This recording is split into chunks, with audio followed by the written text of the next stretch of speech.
Ребят, привет! Ну что ж, вот и вышел наконец-то долгожданный патч 7.36. Давайте попробуем разобраться немножко, что же там нового наводили. Значит, это обновление вводит две механики, касающихся каждого героя: врожденные способности и аспекты. Ну, я думаю, с врожденными плюс-минус все понятно, а вот аспекты — интересный моментик. То есть это подразумевает, что мы можем выбрать некую ветку своего развития, то есть какую-то уникальную способность чуть-чуть, которая будет у нас влиять на весь наш геймплей. С аспектами придется думать, подбирать какой-то геймплей, менять, отталкиваться немножко от того, какой будет у врага пик и все такое. Из интересного тоже стоит отметить, что теперь при добивании союзного героя опыт за его смерть дается тому, кто наложил эффект, разрешающий добивание. Мне кажется, это реально, прям существенное изменение. Также вот теперь полосы маны всегда видны противникам. Это вообще странная штука. Если я правильно понял, теперь вы будете видеть количество маны у противника, даже не нажимая на него. То есть, дополнительный такой мана-бар появляется. Это такое, не знаю, казуальщина какая-то получается. Но в целом я не то чтобы и против.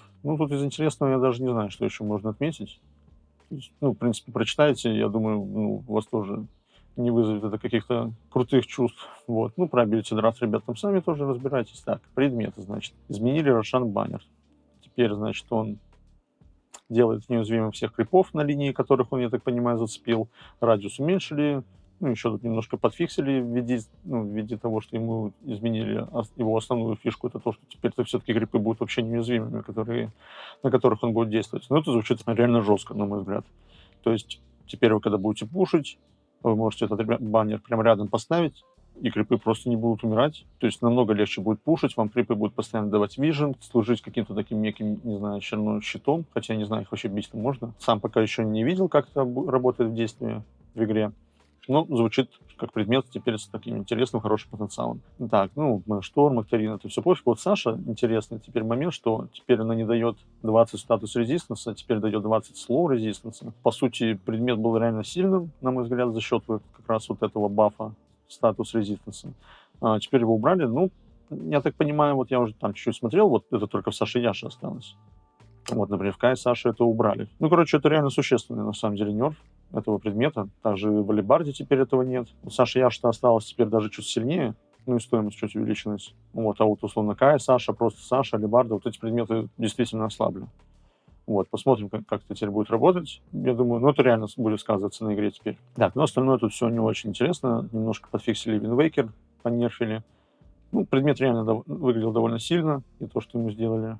То, что его теперь немножко подняли КД, это правильно. Даже не будем вдаваться в подробности. Так, и вот основное теперь, я так понимаю, у каждого теперь героя, я так понимаю, абсолютно у каждого, есть какое-то изменение ввиду того, что у каждого теперь есть какие-то врожденные способности и аспекты. Это, конечно, да, тут материала немало. Нужно разбираться, изучать каждого героя, думать теперь, как лучше этого героя можно использовать в игре, с кем он там лучше будет стакаться, комбинироваться и все такое. Я вот подумал так, давайте я не всех буду героев все-таки озвучивать, да, кто вам будет интересен, сами там посмотрите, поспрашивать у более компетентных игроков на этих героях, а я давайте по своим постараюсь каким-то таким более мне привлекательным пройти, скажем так. Так, а потом что тут, давайте посмотрим быстренько. Врожденная способность, что он теперь респавнится на 10% быстрее. Звучит интересно, на самом деле. То есть коровый Абаддон, представьте, там бегает с радиком, манты свои, какими-то шмоток там набрал, и вы его убиваете, он еще и на 10% быстрее резается. Вообще вот эта тема с тем, что герои там быстрее резаются или дольше умирают, она, как по мне, вообще неправильно. Помните сами это время, когда таланты вели на уменьшение респауна, и что вообще тогда с дотой происходило. И если, я не знаю, там, если еще герои с подобными врожденными талантами или аспектами, это, мне кажется, не очень как-то правильно, что ли. Каждый раз, когда умирает какой-то юнит в радиусе 900, КД всяких способностей и предметов, я так понимаю, уменьшается на 0,2 секунды, а если герой умирает, то на 4 секунды. Звучит, на самом деле, прикольно. Не знаю. Посмотрим, как на деле будет. Так, второй аспект, значит, у него это Damage Barrier Increased на 50%, то есть количество ХП у барьера увеличилось на 50%, но больше не наносит урон. И теперь каждый, кто наносит урон в этот барьер, все в радиусе 675 получают урон в размере 80% от урона, который щит поглотил. И еще увеличен кулдаун и длительность на 2 секунды на каждом уровне. Вот так вот. Звучит прикольно. Некий блэдмейл такой вешаешь с барьером, звучит прикольно, Посмотрим, как будет на деле. Так, ну что-то тут с этим... Так, это я уже немножко читал, что пассивка Абаддона Тириана всегда работает одинаково, как я понял. Нет такого, что нужно 4 тычки нанести, чтобы повесился какой-то дебаф. Теперь дебаф висит с первой же тычки, и просто каждая тычка его лишь обновляет. Вот, 32 секунды. Ну и тут про всякие фишечки уже сами можете еще посмотреть. Короче, я, ребят, буду скорее, знаете... Тут очень много все-таки новенького. Буду стараться сам просматривать и на что-то лишь обращать внимание. Вот. На то, что мне кажется интересным, или что действительно может вызвать такой резонанс в мире доты теперь. Вот аппарат выглядит прикольно. Я немножко посмотрел. То есть у него теперь появляется вот именно врожденная способность, что каждая его способность накладывает на тебя какой-то стак, который наносит 10 урона и замедляет на 1,5%. Вот, и все теперь способности накладывают эти стаки. И третий, и второй, и первый. И, соответственно, выглядит это довольно интересно, на мой взгляд. Давайте даже попробуем. То есть и еще есть аспект, который, если вы выберете, он еще и будет уменьшать силу, я так понимаю, врага, на которого вы накидываете, соответственно, все эти всякие дебафчики свои. Так, сейчас же у меня вот этот как раз вот эффект мороза также уменьшает силу врагов. Ну вот, на 0,5, ну, короче, видите. Давайте посмотрим. Вот у меня все способности в один, сколько урона это нанесет. Вот, висит 5 стаков. Скорость сильно замедляется его. Урон он получает, ну, получается сколько? 250 урона нанес. Ну, нормально звучит. 250 урона на 3-м уровне. Плюс вы еще можете просто с руки бить. Ну, короче, вот аппарат выглядит интересно. Надо будет вот потестить. Пока не совсем понятно, как он будет реально работать уже в игре. Но мне кажется... Ну, короче, мне нравится. Вот. Ну, второй аспект, мне кажется, фигня по сравнению именно с первым. То есть, ну, то, что у тебя первый спел будет просто вешать именно вот этот дебаф на всех в АОЕ, ну, как будто вообще пофиг. А другой, типа, ну, силу забирает. По-моему, выбор очевиден будет. Наш титульный партнер подготовил подарок для каждого фаната команды. Переходи по ссылке в описании в наш телеграм-канал, чтобы узнать подробности. Вот Бэйн, получается, значит, чуть-чуть подняли ему все статы, что для меня странно. Бэйн выглядел довольно сильным героем. Зачем его бафать? Еще и, будучи, ну, Бэйн является универсалом, то есть ему прирост всех статов на 0,6 подняли в сумме. Звучит, по-моему, вообще сильно. Вот, получается, врожденный теперь у него талантик, это то, что любая прибавка к атрибутам, которые вы получаете за счет предметов, будет распределяться по всем атрибутам. Ну, прикольно, кстати, звучит. Вот это реально универсальный герой получается. Так, ладно, давайте аспекты. Значит, теперь Nightmare будет давать вам дополнительную скорость атаки, когда вы будете атаковать по герою, либо альтернатива Nightmare становится такой таргетной обилкой. Давайте даже посмотрим на это. И вы выбираете направление, куда герой будет чуть-чуть двигаться, когда вы нажмете на него слив.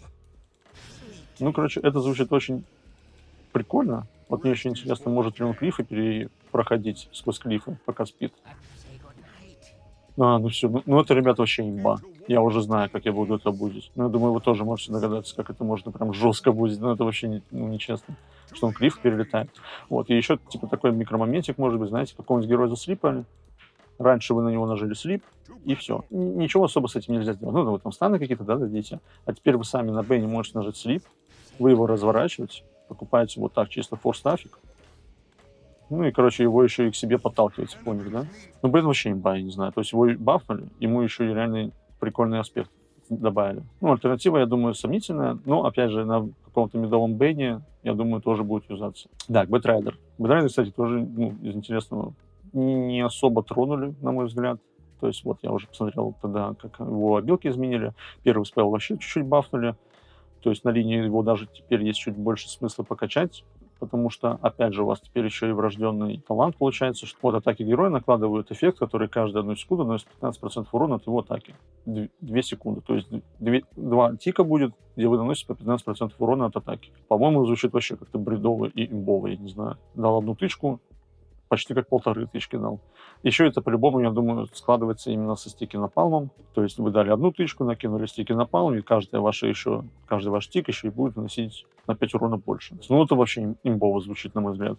Бэтрайдер на линии вообще теперь какой-то монстр становится. Вот, также, ну, получается, чуть-чуть бочку ему еще бафнули тоже зачем-то, я не знаю, что она теперь быстрее летит. А вот Firefly чуть ослабили. Но, опять же, это звучит очень минорно. Мне кажется, это вообще ни на что не влияет. Лосо тоже нормально так бафнули. На 3-м уровне 500 урона. 500 урона. Вы вообще понимаете, что эта цифра довольно большая. Вот. Ну, короче, Бэтрайдера вообще бафнули, на мой взгляд, довольно не слабо. Посмотрим, конечно, на практике. Может, там найдутся герои еще сильнее, что Бэтрайдер на их фоне будет вообще слабеньким. Так, ну и вот еще получается второй аспект. Переместив врага, герой передвигается быстрее и наносит больше урона заклинаниями. Ну, звучит на самом деле средне, потому что у вас всего две обилки, которые позволяют перемещать врага. И то одна из них это бочка, которая, во-первых, вы ее качаете практически всегда последней. Рассчитывает на то, что вы где-то там сможете толкнуть врага и идти его что-то дамажить. Ну, как будто не очень. Но это на саппорт Бэтрайдере, опять же, стоит отметить. Наверное, как сейчас вот даже, возможно, медовые бетики появятся, какие-то оффлейн бетики, за счет того, что они на линии стали намного сильнее. Вот, там еще и аспект есть, где ты можешь вышки пушить. Но это я не знаю, какое там будет этому применение. Хотя, ну давайте проверим, знаете, с метеором, как это будет выглядеть. Ну, смотрите, как вообще как вышка быстро падает, конечно. Ну, у меня урон, конечно, тоже уже немало. Ну, короче, вы поняли, да? Выглядит очень интересно. Короче, я думаю, коровый бетик реально сейчас будет немножко набирать обороты. Да и альтернатива тоже как раз под корового бетика симпатичнее смотрится, да? Когда у вас и бочка быстрее вкачивается, и лосо быстрее прокачивается. Да и шмотки вы можете, там, не знаю, хоть форсик купить. То есть вы можете еще и предметом активировать как раз этот аспект, скажем так. Вот. Ну, то, что он дает, конечно, звучит не очень неплохо. Давайте дальше. Так, вот Чен. Давайте посмотрим. Значит, во-первых, новая обилка появилась. Герой призывает на свою сторону крипа фанатика, который получает все бонусы от второго спала. Кроме здоровья, оно составляет 200 плюс 80 за уровень героя. Перезарядка не отсчитывается, пока фанатик жив, и сбрасывается при возрождении владельца. Способности фанатика учитывается в максимуме существ у способности холи. Ну, вы поняли. Ну, короче, это, по сути, ты просто сам себе крипа призываешь, тебе не надо никакого искать. И плюс, я так понимаю, за счет того, какой ты аспект выбираешь, ты можешь выбрать себе заранее, какого ты будешь крипа призывать. Из интересного я уже сразу подумал, что вы можете взять вот это вот. Погодите, чего? Я думал, там призывается именно пуржущий крип, когда сатира выбираешь. Я сначала это не тестил и думал, что там именно так будет. А оказывается, что тут призывается еще и крип с моноберном. Ну, это звучит, конечно, жестко. Короче, я думал, фишка в том, что если будет пуржущий крип, представьте, вы играете против Дарксира, вы выбираете именно вот этот аспект, приходите на линию сразу с пуржущим крипом. Ну и что там делать Дарксиру, становится вопрос уже, да? Ну, может быть, там, правда, Дарксиру что-то изменили, и у него уже не щит, или он вообще не пурится, так что пока непонятно. Но у меня вот такая была, помню, идея. Ну, короче, это реально тоже очень интересно выглядит, мне прям нравится. Так, стоп, вот мне интересно было, тут тоже желтый, да, именно Урса будет призываться, которая вам дает просто скорость атаки на линии просто 15. Просто на первом уровне у вас дроп скорость атаки в виде 15. Звучит тоже, просто нереально имбовый. То есть, во-первых, вы этого крипа не могли взять на первом уровне раньше, вот этой обилки. А теперь он у вас будет со старта. Ну и посмотрите, еще у него 41 армора. ХП вот, конечно, тоже очень мало. Но если его еще и убить, вы еще и получите скорость атаки. Ну, короче, это выглядит нереально имбово, я не знаю. Тролляющий, да, можно тут выбрать, я так смотрю. У которого будет сетка тоже, что чуть-чуть приятно где-то, знаете, там можно на линии, там, короче, что-то с этим тоже придумать интересное. Но этот крип не такой сильный. Скорее, это в харде можно, знаете, там что-то такое помутить за счет этой сетки. Но самый сильный, это, мне кажется, желтый Урса, как я вам уже показал. Ну, скрип, который выжигает ману, тоже сильно звучит. Так, ну, в общем, ребят, Чен выглядит очень имбовым, на мой взгляд. Мне кажется, его точно будут нерфить, потому что то, что я вижу сейчас, это просто... Он стал еще сильнее, чем был. То есть, также ему третий спел немножко тут изменили, но это вообще несущественно. Ну, короче, ну и Аганим еще подобавили. Вот интересно, пытаются как-то все внедрить Аганим этому герою, но, как по мне, он ему просто до сих пор не нужен. Ты просто фармишь, собираешь ауры, барабаны, грифсы, там, пайпы, всякое такое. Ну и просто с командой идешь тусить. Вот, но то, что добавили вот просто еще один спел, чтобы ты еще и крипов все быстрее собирал. Еще и того, которого сам хочешь вначале. Ну, это вообще бред. Я не знаю. Короче, герой вообще выглядит слишком имбовым до сих пор. Так, Клокверк, значит, врожденный у нас урон, наносимый героем, увеличивается на 0,3% за каждую его единицу брони. Ну, как будто звучит среднее, если ничего не добавили, что позволяет как-то увеличить армор. Так, один из аспектов попадания в союзника увеличивает радиус действия способности, хукшот и уменьшает ее перезарядку. Вот этот я уже видел, и это звучит имбово, вот без шуток. То есть, представьте, враг, какой-то Акс, вот, допустим, да, вот он такой, оп, с блинком играет, мы такие... Взяли хукшотик как раз этот. Да, и вот он такой прыгнул, заколил. Мы такие, оп, прыгнули, продлили. Так у нас еще и КД остался, ну, малюсники остался. Мы еще их точно так же врагов задамажили, подстанили, продлили где-то. вот, и увеличивать радиус. Ну, то есть это еще и легко как бы использовать, знаете, как продление особенно. Ну, и ты даже можно где-то перемещаться по карте за счет хукшота, ну, по своим крипам такой, оп, и пошел по своим делам. Ну, короче, это звучит очень кайфово. Так, а вот альтернатива Коги я видел, как будто там что-то как в Current можно ими поиграть. Блин, это тоже выглядит жестко. Ну-ка, давайте, вот, знаете, как мне кажется, можно использовать. Мы такие, оп, вот так вот сделали, вот так вот сделали. Ну, короче, это звучит реально интересно. То есть это, во-первых, на линии можно очень круто использовать. Представьте, вы там успеете 3 коги, да, как-то толкнуть. Так, там еще и радиус тоже, что позволяет как-то, оп, не, ну ладно, не особо получилось. Ну, как-то легче героев захватить можно прям в одну кучу, как РП такое, знаете. Как-то так вот это выглядит. Ну, единственное, можно, я так понимаю, из них просто выйти. Ну да. Ну, это, конечно, такое. Типа теперь, чтобы врагу выйти, он может просто пешком выйти. То есть, выбирая этот аспект, ребят, ну, не получится играть чуть-чуть в обычную игру, где вы, знаете, захукшотили, закрыли в коге и свалили. Плюс прокачали таланты вот эти на 2 атаки, то есть из-за контроля какого-то вражеского кора. Теперь так особо не получится. Это огромный минус, на мой взгляд. Вот, возможно, альтернатива будет поинтереснее. Но вот этот аспект, что толкать коги можно на линии, мне кажется, можно нормально так заебатить этим. Вы даже коги где-то просто качаете, максите и просто их, ну, просто пуляете во врага на линии. Ну, в общем, выглядит интересно. Так, ну, куцемочка, что тут? Увеличивает восстановление маны владельца на 50%. Ну, блин, тоже просто добавили просто, чтобы что-то было. Вообще ноль какой-то креативности. Так, один из аспектов, значит, эта способность дает владельцу бонус к дальности применения и радиусу заклинания. Звучит кайфово. Блин, ну это реально очень похоже, знаете, в РПГшку зашли какую-то и ветку выбрали, вот так вот именно качаться. Так, альтернатива, значит, когда владелец этой способности применяет заклинание, доля от расходуемой маны передается каждому союзнику поблизости. Блин, ну это, кстати, звучит очень тоже жестко, потому что ваши спылы довольно дорогие все наценки. То есть, во-первых, у вас будет шард, который стоит 150 маны. Первый спел 175 маны, второй спел 155 маны. И вот, представьте, вы реально восстанавливаете по 25% маны в зависимости от левела пассивки, просто всей команде. Ну, типа, это реально немало звучит. То есть вот тут это будет сколько там примерно? 30, да, там 40, ну, там 40 с чем-то. И тут тоже получается почти 40. Короче, по 40 маны с каждого спала, ну, грубо говоря, будете восстанавливать. Ну, короче, это неплохо звучит, потому что все спылы вы часто будете кастовать и все такое. Но тут даже непонятно, то есть альтернатива тоже очень симпатично звучит. Ну, вот такого реально мага-прокастера превращаетесь. Тут надо будет реально думать, ну, по тесте, так сказать, уже. Так, что тут no longer has bonus duration non-ancient creeps. Now deals 4x damage to non-ancient creeps. Блин, ну, кстати, это звучит как очень приятный баф, потому что вы намного быстрее будете фармить кемпы, отпушивать пачки, вам не придется, ну, ждать, когда крипы умрут, чтобы получить опыт и так далее, и так далее. Ну, короче, это кайф. Ульта, значит, больше не дает армор, теперь атак спид слоу увеличен. Ну, это отстой полный, на самом деле. Потому что раньше он давал 20 армора, и это было очень имбово. Вас вообще просто невозможно было убить, если попытаться. Но то, что замедляет скорость атаки, это тоже, конечно, приятно, но это в разы слабее. То есть, потому что враги вас могут бить где-то в БКБшке, а в БКБшке это работать не будет, а армор работал всегда. Вот.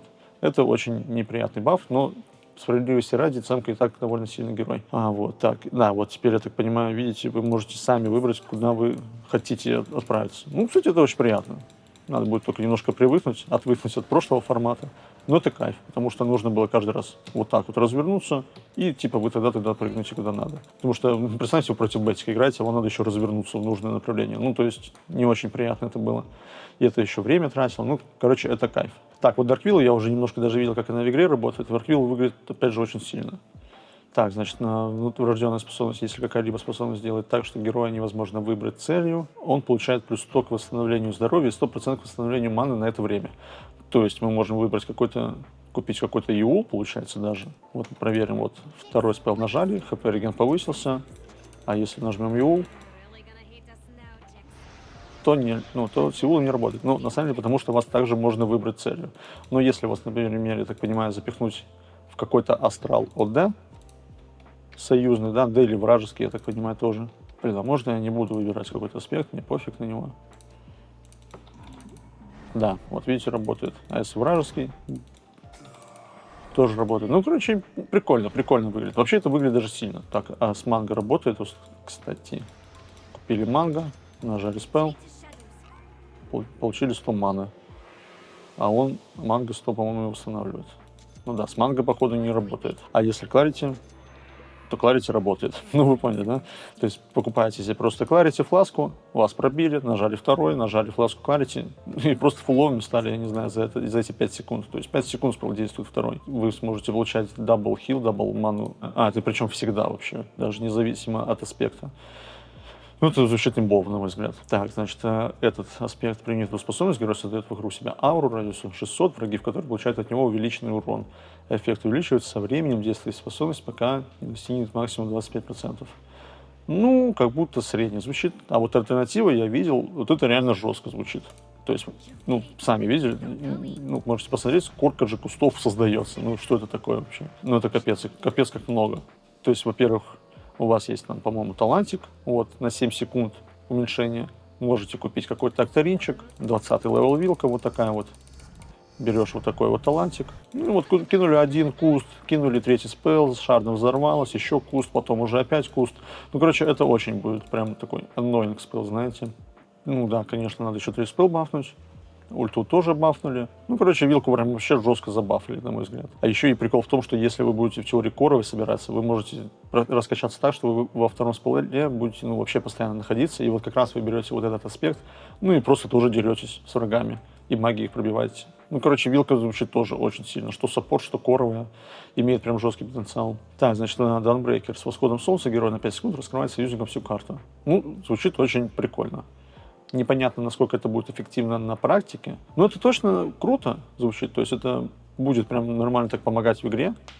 Но прям геймчейндж ли это? То есть даст ли вам это реально какую-то пользу в игре? Ну, то есть сможете ли вы с этой информацией что-то придумать? Ну, точно непонятно. Но иногда это будет прям жестко решать, я уверен. Так, аспекты, значит, один из. Совершая атаку с пассивкой, герой уменьшает перезарядкой всех своих способностей на секунду. Хотя у Dawnbreaker не сказать, что обилки, которые, знаете, сильно нуждаются в том, чтобы их когда уменьшать. То есть, ну, непонятно, насколько это будет жестко, но как будто потенциал есть. Так, альтернатива, когда молот лежит на земле, радиусе 200, вокруг него действует эффект ульта, лечение и урон которого уменьшено на 50%. Лечение время, на которое молот может застыть на месте, до 4 секунд.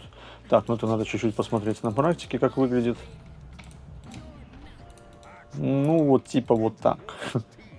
Так, интересно, а с Аганимом как-то это будет стакаться? Ну, во-первых, это чуть минус, потому что мы не можем нажимать первый спел.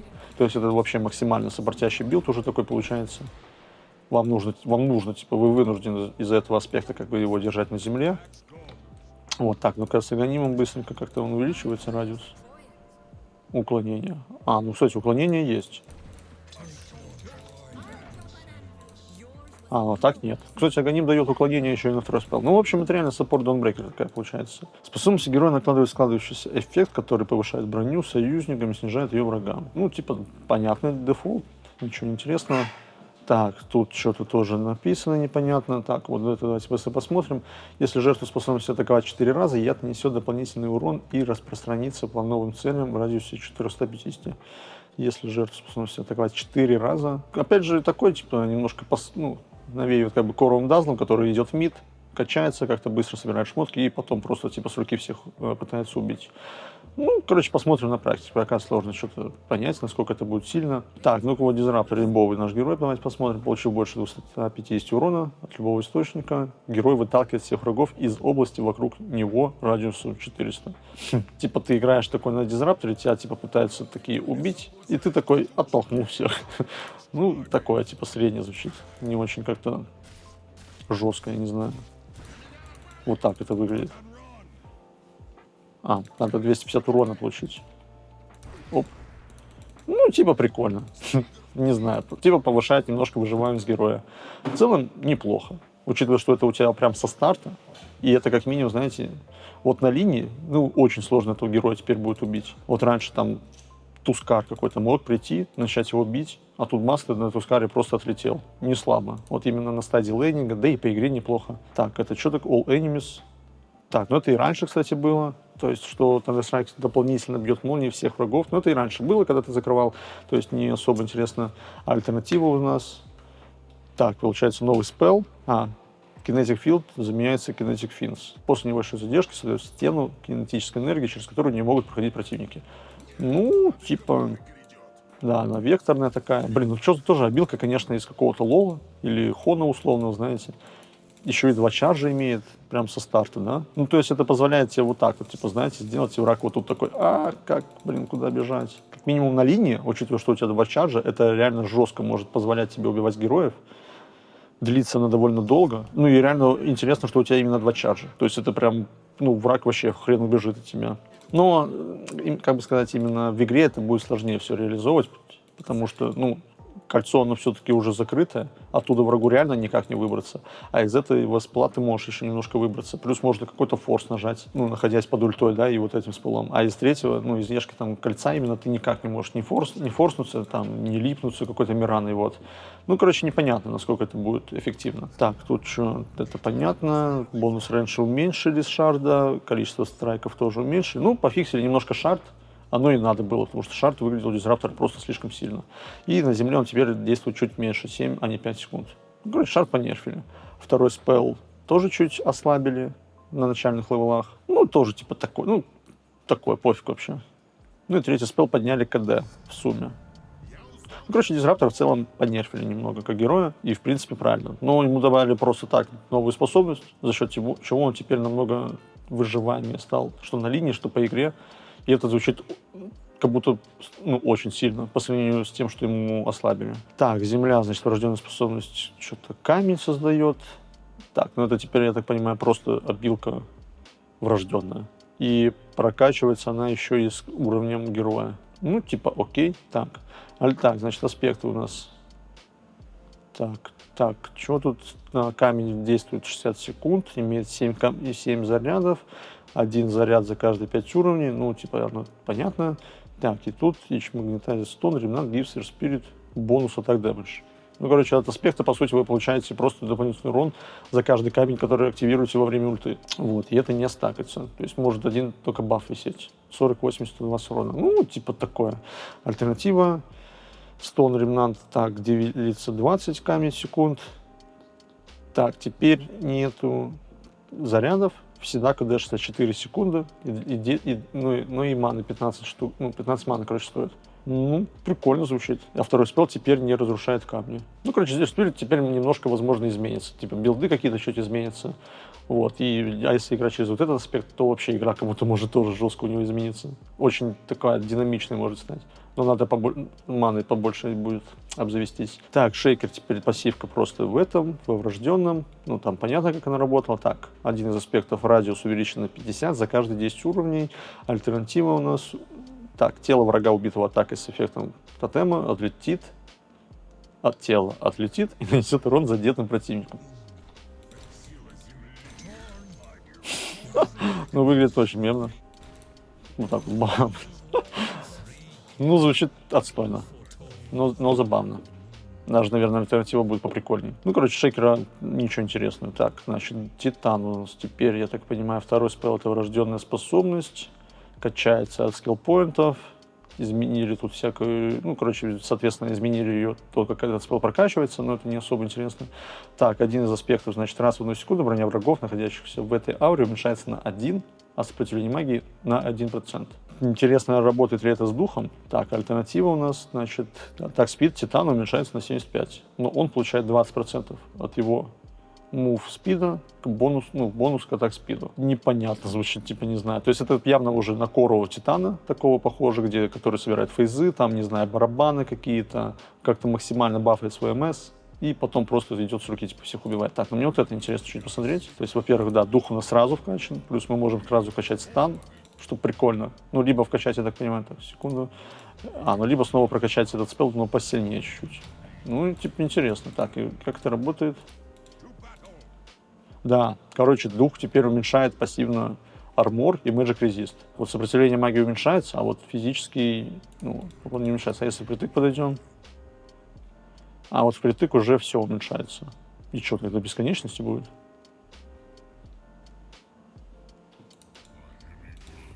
Короче, это звучит очень имбово, я не знаю. Ну ладно, максимальное уменьшение есть за 20 секунд. 20 секунд. Ну ладно, 20 секунд, конечно, ты вряд ли, когда ты постоишь под врагом. Но вот поставить дух и держать над ним 20 секунд духа, который уменьшает ему и так весь Magic Resist, так еще и пассивно, это очень неплохо звучит, на мой взгляд. Так, инча. При владении нейтрального жетона этот герой сразу получает еще один, если они не закончились. Ну и типа и чё?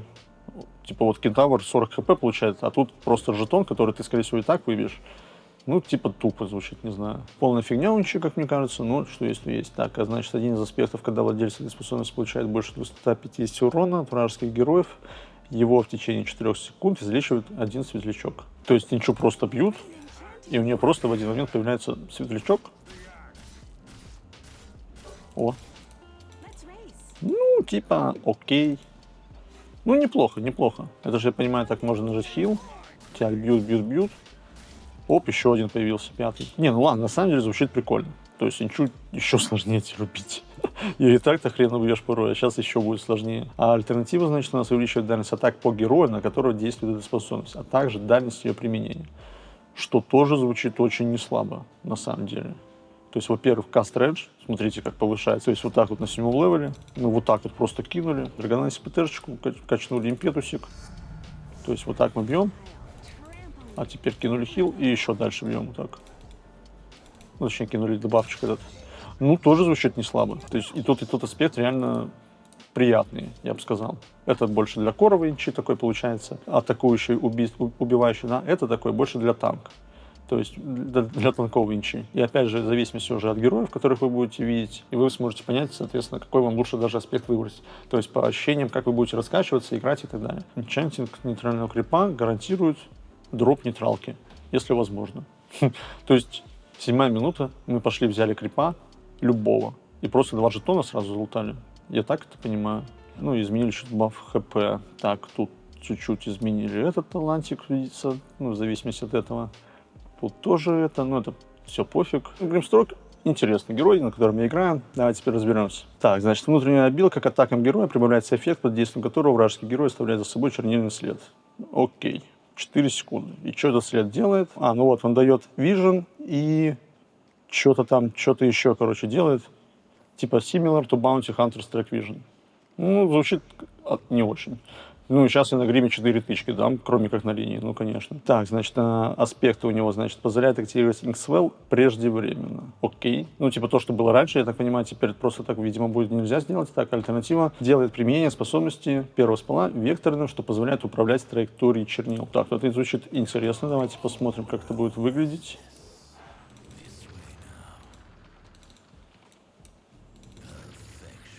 Офигеть. Ну, выглядит это очень неестественно, я бы так сказал. Но выглядит очень круто в то же время. Ну, на самом деле, это же, ну, это реально прикольно. Теперь тот, кто будет промахиваться первым спалом на гриме, это рак. Вот, потому что у тебя есть векторное направление, ты должен был, как бы сказать, предугадать, куда пойдет враг. Инктрейл. Ну, типа, первый спел накладывает 1 стак пассивки, а второй спел Disjointable While Returning. Все понятно. Так, Inkswell, Buff Duration убавили. И теперь нельзя, я так понимаю, can be manually triggered by default. Ну, короче, я так понимаю, его нельзя теперь самому взорвать. То есть, как раньше. Да, они сделали Inkswell старым. Типа, он висит 3 секунды и взрывается сам. Но за счет того, что если вы выберете аспект, вы можете взрывать его сами, и он будет длиться 4 секунды. Ну, таланты пофиг. Так, вот герой тоже интересный. Я видел немножко, как он работает. Давайте посмотрим быстро. Значит, во-первых, герой теперь может разобрать большинство предметов. Ну, вот тут написано, что не может рапиру и Мидас разобрать. Возможно, все остальные может. Ну, типа, прикольно звучит. То есть, тоже такой очень универсальный герой становится. Можно даже собираться как саппорт, а потом еще и как кэрри, типа, пересобраться. Кстати, на Думе так тоже где-то можно будет. Так, значит, один из аспектов задержка... Ладно, какая-то фигня. А вот второй очень интересный. Каждое попадание ракеты от Rocket Barrage ускоряет передвижение владельца способности. Я видел уже, как это действует в игре. Ну, короче, это выглядело очень жестко. То есть, во-первых, смотрите, вы бежите под баражом на какого-то героя, и тут вы что-то почувствовали опасность и захотели, типа, отступить. Ну, и за счет вот этого дополнительного большого месса вы это очень легко сделаете. И в то же время, наоборот, если вы захотите за кем-то зачетить, вот враг уже от вас вряд ли убежит. Ну, то есть, этот аспект звучит очень жестко. Так, худвинг. Ну, худвинг обязательно мы, ребят, посмотрим. Так, значит, когда владелец способности атакует, он может перенаправить атаку на ближайшее дерево. Звучит сомнительно, но окей. Так, один из аспектов — это активация Кьюри увеличивает дальность атаки, применение заклинания, ну, тоже, что было раньше. А второй, если в радиусе отскока нет других целей, желудь может один раз отскочить в дерево, и после этого число оставшихся отскоков станет равным 1. Ну, я понял, о чем тут речь. Типа вот так вот мы сделали. Вот так вот отскочит от дерева и опять в него, но максимум 1 раз. Звучит так, что особо твой геймплей вообще никак не изменится, да и, скорее всего, легче все равно будет брать, скорее всего, аспект на дальность каста и атаки, потому что, ну, это просто звучит сильнее. Мне кажется, альтернативный аспект звучит, ну, как-то не очень круто. Вот, но врожденная способность тоже как будто фигня. Ну, то есть геймплей вообще не поменяется. То есть ничего не изменилось, как по мне. Вот. Ну и третий спел, соответственно, чуть-чуть изменился. Так, Висп, давайте посмотрим немножко. Команда этого героя включает и выключает смотритель на 1 секунду быстрее, а обзор от них увеличивается на 300. Блин, ну это, кстати, звучит приятно. Очень как приятный такой бонус. Ну, то, что он захватывает на секунду быстрее, это вообще пофиг. А вот ну, радиус обзора на 300 больше, это кайф. Так, аспект один из способностей урчаши увеличивает скорость атаки и урона заклинания. Так, это и было. А другой способность увеличивает броню и сопротивление магии как владельцу, так и связанному с помощью тезер существу. Ну, то есть Висп такой может выбирать, типа, либо быть таким, помогать убивать, либо помогать защищаться. И вам придется это выбирать на старте игры. Что неприятно, но может очень жестко решать. В зависимости от вашего аспекта, ваш геймплей будет тоже изменяться. Так, у Джакира герой атакует обеими головами одновременно, но каждая атака наносит на 50% урона меньше. Типа он делает 2 атаки, но как бы в сумме это 100%. Но он типа делает теперь 2 атаки. То есть, опять же, это скорее всего к тому, что вы можете купить какой-то Maelstrom, наверное, и ну, типа, будете делать 2 тычки всегда, как Муэрт, я так понял. Ну, звучит странно. Посмотрим, конечно, что на деле с этим будут делать. Ну, аспекты. Ну, на самом деле, Джакира, ребят, не особо интересно. Герой все равно такой полумертвый. Если на нем начнут играть, тогда и прочитаю. Ну, давайте вот котла быстренько глянем. Так, союзники в радиусе от этого героя имеют на 15% больше маны. Эффект пропадает спустя 5 секунд после выхода из области действия. Среднее звучит, как будто не особо что-то изменится от этого. Так, и тут, значит, либо вы выбираете аспект, что у вас будет Solar Bind, либо Recall, я так понимаю. Так, и теперь Аганим Шард увеличивает хил в ульте от Illuminate на 30%. А я так понимаю, рекол просто из шарда удалили, и он только теперь это делает. Ну, звучит отстойно. Ну, типа шард, который все, что делает, увеличивает хил на 30%, ну, как будто полная фигня. Так, Лича, ребят, немножко увидел. Тут сразу быстро пройдемся. Мана героя не восстанавливается пассивно. В принципе, на этом и закончим. Дальше героя можно не читать. Так, Леона давайте посмотрим немного. Возродившись, герой на 90 секунд получает 20% длительности отрицательных эффектов и 20% к урону заклинаниями. То есть пошел нафидел, нажал ТПшку, ну и там типа жестко напихал станов и дамаги со спулов. Я так понимаю, да? Ну, типа, звучит очень тупо. Ты же не можешь, знаете, как бы спланировать свою смерть, чтобы потом это как бы использовать. Поэтому, это, по сути, ну, это просто баф, который у вас где-то получится использовать, где-то нет, но как бы звучит немного тупо. Так, и один аспект, это где вы наносите 100% урона от манососания своего. Я так понимаю, Valve максимально хотят, чтобы люди использовали монодрейн ради дэмэджа. Зачем? Непонятно. Уже который патч, я не знаю, мне кажется, на протяжении 2 лет они пытаются делать так, чтобы этот спелл, этим спеллом кого-то убили. Типа, мало того, что ману высасывают, надо еще его убить обязательно. Ну, короче, это тоже максимально тупо звучит. Так, а вот альтернатива, применив фингер, герой приходит в ближний бой демоническим кулаком с повышенным уроном и прорубающей атакой. За врагов, погибших в течение 3 секунд, после такой атаки также увеличивается число эффектов этой способности. Без комментариев, короче, я не знаю. Это тоже звучит очень бредово. Ну, посмотрим на практике, может быть, я не прошарил. Так, вот War, это интересно, я уже слышал, значит, способность врожденная, это герой способен предсказать и сообщать союзникам расположение следующей руны усиления. То, о чем я, кстати, когда-то и говорил, что хотелось бы как-то в доте понимать, где какая руна появится. И вот это решили сделать Oracle, так как он же у нас предсказатель, типа по лору. Так, ну давайте аспекты, значит, Spell Amplification увеличивается на 0,5% за каждый уровень, типа окей, ну, звучит не очень круто. Либо Heal Amplification увеличивается на 1% за каждый уровень. Ну, тут ребята, я смотрю, не особо закреативили в плане аспектов. Ну, типа мелочь, а приятно, вот так скажем. Ну, вот с рунами это звучит очень интересно. Ну, давайте Феникса глянем чуть. Отрицательный эффект способности этого героя каждую секунду накладывает складывающийся эффект, увеличивающий вероятность промаха атакой. Ну, так, ну ладно, это то, что и было раньше в луче, но теперь любые способности, я так понимаю, накладывают этот эффект. Так, один из аспектов жгет врагов, в радиусе 450 вокруг Феникса наносит 6% недостающего ХП каждую секунду. Вот как это я понял. Ну, опять же, какой-то такой, типа, полукоровый Феникс, который фармит шмотки, закупается в жир, там, вшивы в радике и, типа, пытается еще и сжечь врагов вокруг себя, потому что нужно находиться постоянно впритык. Ну, типа, звучит средне. Так, альтернатива у нас урон лечения способности увеличивается по мере отдаления от ее владельца. Сила луча начинает усиливаться в его середине и достигает бла-бла-бла. Ну, короче, если вы жгете врага лучом, и он стоит где-то на краю, то дамажите его сильнее. Но это уже такой как раз более подходящий саппорт-вариант, где вы стоите всегда где-то сзади, аккуратно выжидаете, ну и яички вы только ставите в нужный момент. И не пытаетесь там сжечь врагов, находясь к ним впритык. Феникс как будто особо не тронули. Особо геймплей не будет меняться. Единственное, вот за счет вот этого аспекта можно чуть больше подумать о каком-то кору. Все-таки он универсал, все обилки у него сильные. Опять же, даже его врожденная способность будет лучше работать, если вы будете покупать радианс и идти, типа, транчить, драться, ну, контактировать именно с врагом жестко. Так, Пуджа скипать нельзя, я считаю. Способность Dismember увеличивает силу владельца, когда наносит урон героям. Увеличение силы 3-5-7.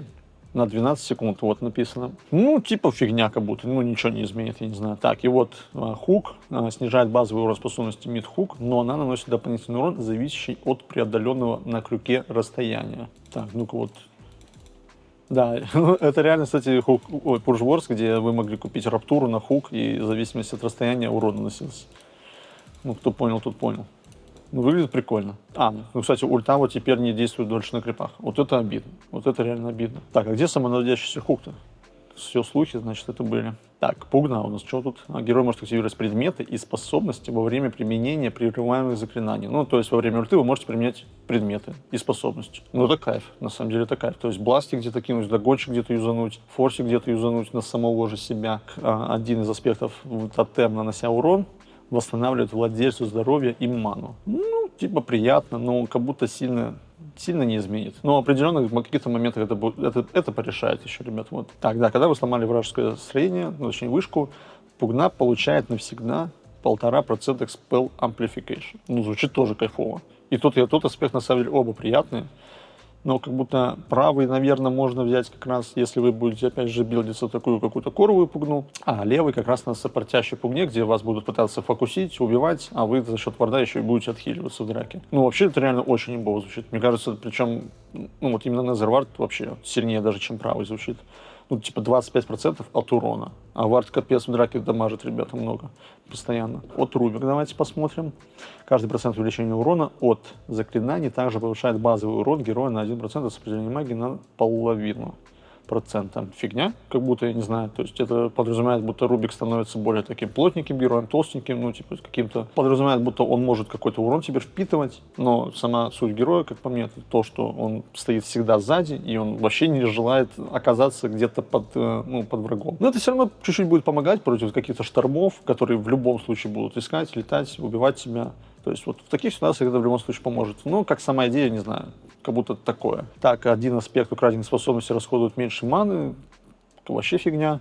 Так, либо альтернатива, но это, скорее всего, независимо друг от друга, вот что подразумевает. То есть каждый баф вам будет, ну, работать 20 секунд. И работают независимо друг от друга. Не знаю, какой самый такой интересный спел на ум приходит. Типа какой-то стан лишака, типа каждый раз вы будете любой, причем, скорее всего, спел кастовать, наверное, любой, то условно там стан лишака будет больше, еще что-то. Ну, то есть прикольно. Такой мини-бафчик. Shadow Demon, давайте посмотрим. Атаки героя на 8 секунд накладывают на жертву эффект, увеличивающий получаемый ею урон на 2%.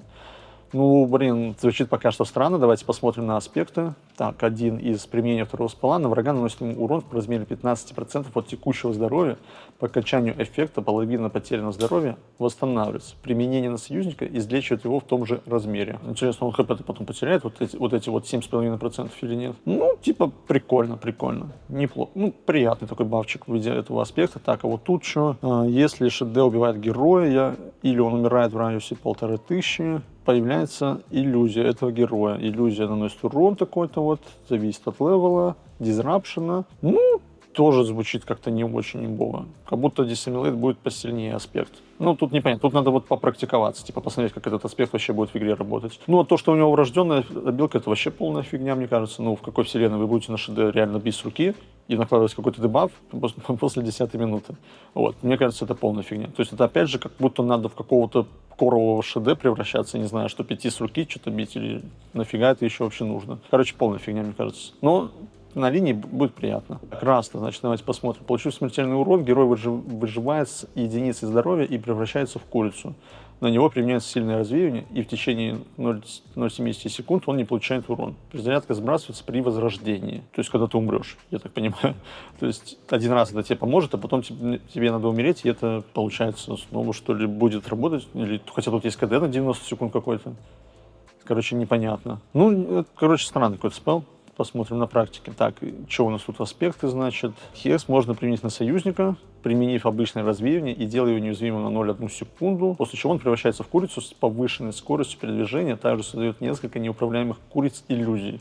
Во что вообще превратился Хекс, я не понимаю. Так, альтернатива у нас способность ульта, создает змейку вместо 10, за нее в 10 раз больше голды дадут, но у нее здоровье в 7,5 раз больше. Оп. Вот такая вот просто здоровая убийца-змея появляется. Так, ну радиус атаки у нее, вообще маленький. Не знаю, звучит отстойно как-то, я фиг знает. То есть явно эта змейка пачку убивает дольше, фармить с ней медленнее будете где-то, пушить тоже с ним, мне кажется. Ну, ладно, пушить типа она плюс-минус одинаково, но она пачкой крипов медленнее убивает.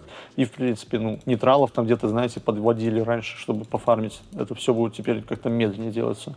То есть, мне кажется, это скорее даже в минус этот аспект. Но если плюс в том, что эту штуку сложнее убить. То есть змейки там что-то где-то поубивали, иллюзиями вообще их там быстро убили, но это будет чуть сложнее убить. Но звучит очень средне. Давайте сенсора чуть-чуть пройдемся. Так, значит, это понятно уже, что, типа, интеллект он ворует, как и раньше, это теперь просто врожденная обилка, а шард типа увеличивает воровство интеллекта до 4 вместо 2.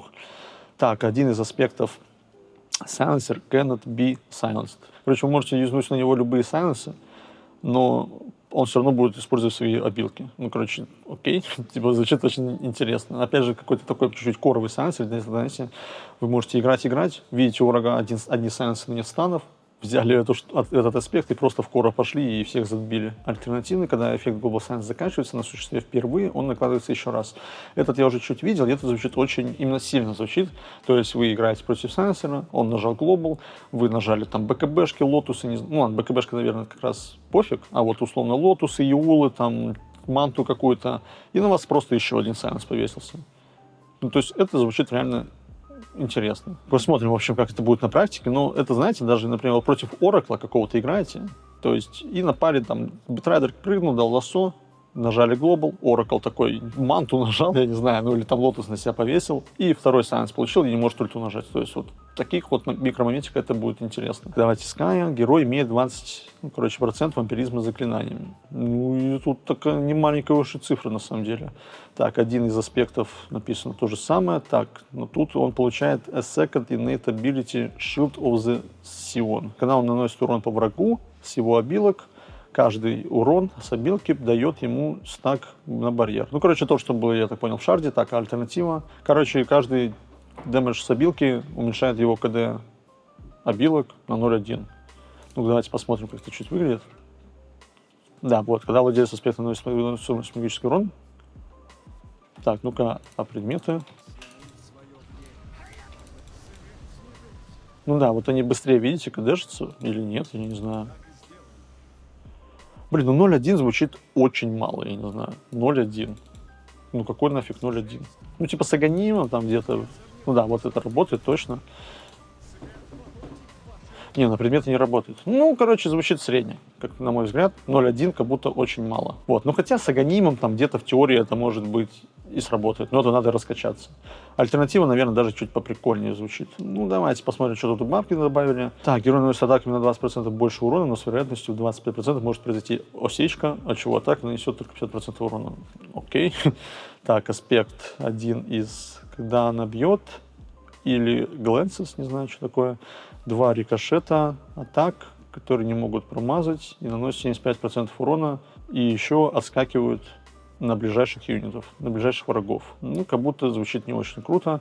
Так, либо скаттербласт, выстрел от скаттербласта имеет более узкий конус, а бонусный урон и замедление срабатывает только за пределом выстрела в упор. Так, вот так это теперь выглядит. Ну, типа это выглядит так, что летит дальше. Короче, намного дальше можно ударить этим дробашом. А, стоп, не, наоборот, впритык это не дамажит, а вот наоборот, если... Ну, вы поняли, в общем. Типа, наоборот, вблизи теперь дамажит меньше, чем вдали, если вы задеваете. Ну, кстати, это очень кайфово звучит, потому что на бабке после какой-то минуты вообще не хочется впритык подходить, а задамажить как-то всегда хочется, и теперь это приятно делать можно. Вот, потому что альтернатива это вообще, опять же, на какую-то коровую бабку, скорее всего, что ты где-то будешь постоянно кого-то бить, что-то там рикошетить, ну, я-то больше все равно саппорт. Это приятно, я вот с такой штукой буду, если что, играть в теории. Так, давайте посмотрим, так, что у нас тут течится, значит, табличка теперь врожденная обилка, ага, устанавливает, мины в ней неуязвимы, и нельзя ставить больше одной табличкой единовременно. Ну, то есть, в принципе, то, что было и раньше. Так, аспекты, тут даже 3 штучки, давайте посмотрим. Так, against один attack range for each point of attack speed. Вот у нас attack range 550, кстати, сейчас, намного меньше, чем то, что было раньше. А, ну, кстати, как, 550 плюс 104, потому что у нас как раз attack speed 104.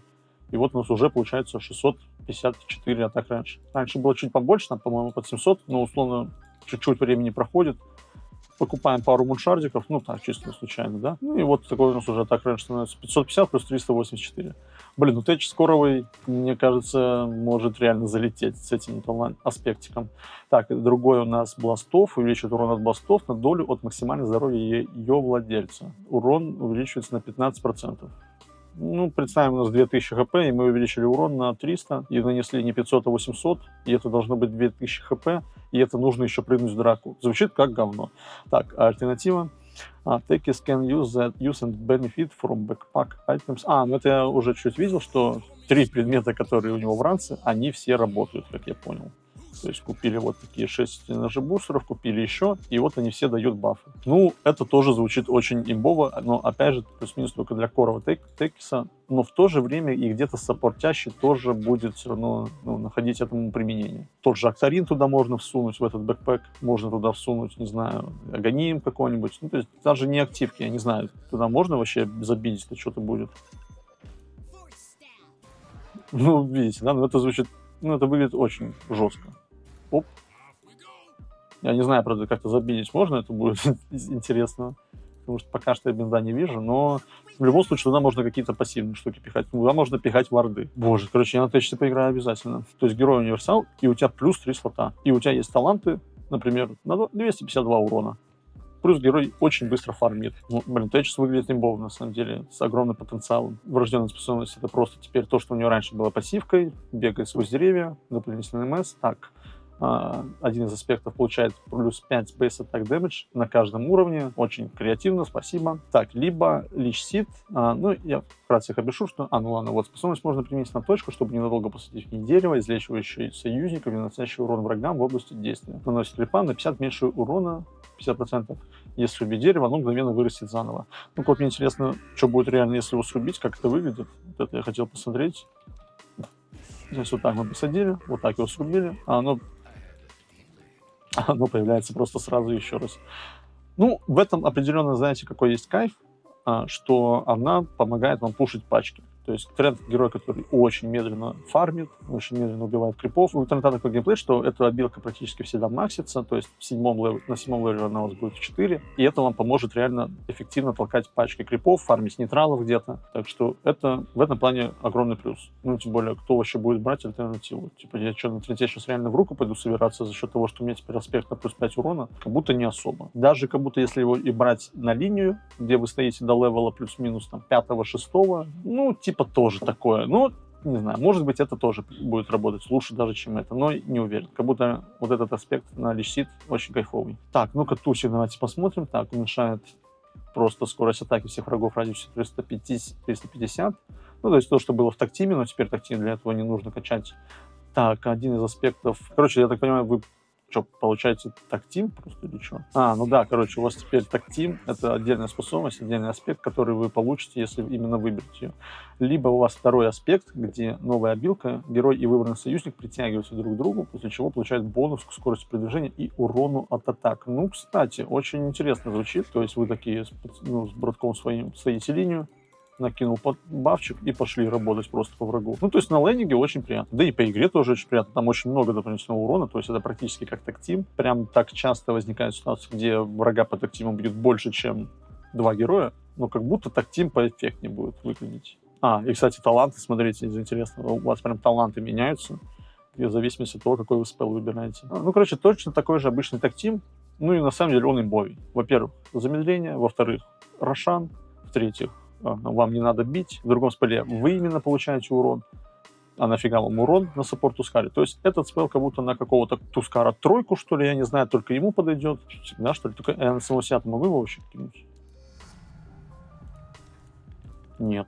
Ну, то есть даже я играю на коровом Тускаре, все равно не могу этот спел самому себе даже просто дать, чтобы больше нанести урона по врагу, с которого захочу заганить. А с тактимом все просто. Вы его нажимаете, сами получаете баф, сами дамажите больше, ну и бить даже при этом где-то не надо. Ну, короче, как будто спел говно. Я не знаю. Не уверен, что его даже будет использовать. Альтернатива выглядит намного сильнее. Ну, просто тактим. Так, и тут что? Так, вот Valorous Punch теперь блокируется линкой.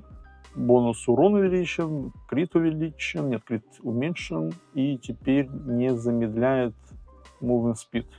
Ну, неприятно. Ослабили спел этот, но в целом не критично. Так, ну-ка давайте зомби посмотрим. Так, погибнув, этот герой мгновенно возродится у фонтана. В начале игры эта способность перезаряжается. Ага, то есть получается 480 секунд, и получается через 9 минут 20 секунд вы сразу резнитесь, и опять это пойдет на КД. Опять же, кстати, на самом деле такой некий талант, который позволяет вам быстрее возродиться, да, то есть некий такой Аегис только на фонтане. Ну, то есть это то, что было раньше в таланте, да, в какой-то мере только вы резались на месте, там, спустя несколько секунд.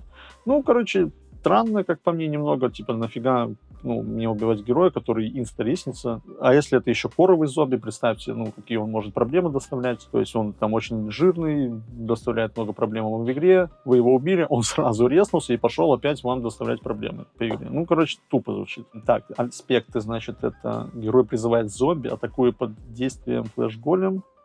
Я думал, какого-то крутого зомби призывает. Ну, это то, что было раньше в шарде.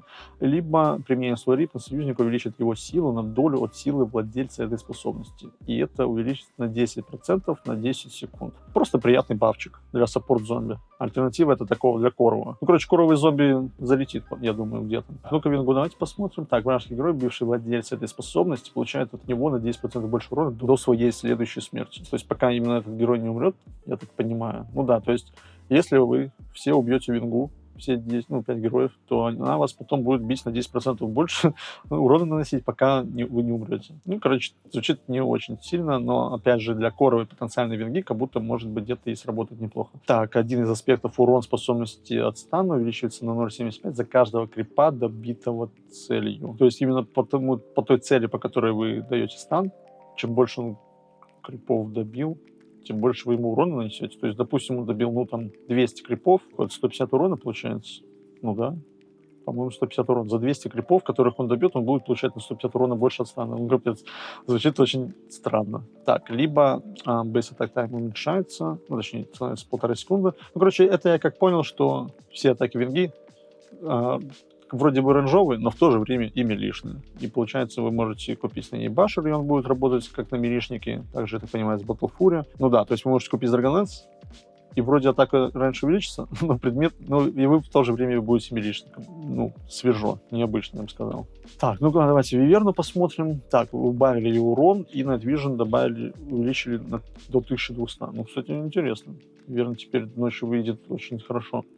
Так, герой делится знанием со всей команды. Когда он или его союзник активирует руну мудрости, она действует и на оставшихся 3 игроков, давая им 20% от опыта. То есть взяли руну опыта, получили 2 героя, а 3 получили еще 20% от этого. Ну, типа звучит не так уж и сильно, если честно. Ну, приятно. На самом деле, все равно, если хорошо эти руны опыта контролить где-то, если законтролить, допустим, там первые 4 каким-то образом, да, то, наверное, это прям реально может сработать, ну, окупиться. Но непонятно, вот насколько вообще герой тут еще будет актуален. Так, один из аспектов, когда Виверна восстанавливает ХП, ну или просто хилит союзника, 15% от хила, также восстанавливает и ману, если я правильно все понял. Ну-ка, давайте еще проверим. Да, этот герой восстанавливает лечением не только здоровье, но и ману. Оп.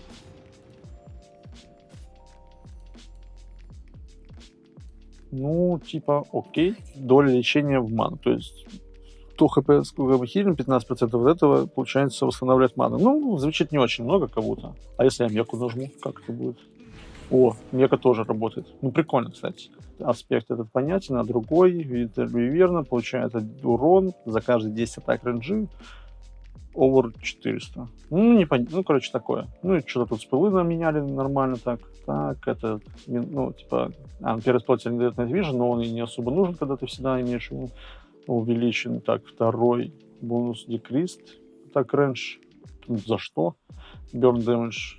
Вот 0.5 теперь дамажит. О, нифига, теперь второй спел можно применить на крипов союзных, чтобы от них все отлетело. Ну, кстати, это очень кайфово. Это, кстати, вообще офигенный баф. Так, Cast Range убавили, замедление чуть это, Projectile Speed. Ага. Ладно, пофиг. Так, ну и рту, Base Duration. Ну, короче, средний. Это все пофиг. Но вот то, что теперь второй спел можно союзнику применять, это вообще кайф. Так, ребят, ну, в общем, поизучали немножко патч. Конечно, тут, блин, чтобы все изучить, я не знаю, сколько времени нужно приложить. Затронул плюс-минус себе интересно каких-то героев. В целом, патч выглядит свежо, ну, явно привнесет очень много интересного в игру, куча всяких билдов, стратегий, каких-то адаптаций, знаете, там, в зависимости от драфта врага, от своего драфта, то есть видно, что сейчас, ну, каждый герой может как и саппортом где-то быть, так и каким-то кором, так и каким-то полукором, ну, то есть много всяких вариантов развития сейчас своего персонажа, что интересно, будем изучать, тоже играть, адаптироваться. Спасибо, что смотрели. Подписывайтесь на наш канал.